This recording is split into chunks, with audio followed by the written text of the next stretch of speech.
Climate justice in itself recognises humanity's responsibility for the impacts of climate change.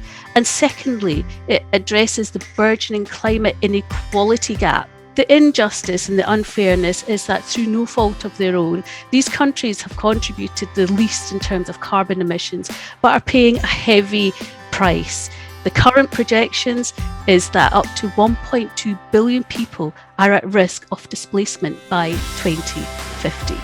The imperative of a just transition is that governments design policies in a way that ensures the benefits of climate change action are shared widely, while the costs do not unfairly burden those least able to pay. There are questions about energy poverty, because in a climate like Scotland's, people on low incomes can spend very high proportions of their income just keeping their homes warm. So this is incredibly important. So if we invest in improving the quality of people's homes, there's the potential to create thousands and thousands of jobs here in the UK.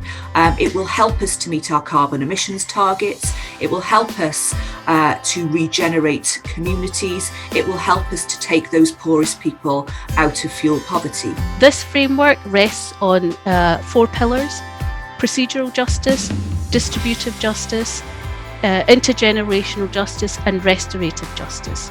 And collectively, these 4 pillars address these issues: voice, participation, representation, and reparation. Inclusivity, the voices of discontent. We solve one problem and often cause others, which is why our whole governance framework needs to be based around holistic solutions which are deliver a wide range of well-being benefits whilst also protecting the interests of future generations. The cobalt that's used to produce the batteries that generate the power to drive these vehicles are dug in countries such as the Democratic Republic of Congo, and they're being mined by child labourers. It's about people and making sure that they own the transition, and it is not something that's done to people, so they're fully part of it. And it's all about government screening all of its climate policies to make sure that they have equity, fairness, justice built into them right from the beginning.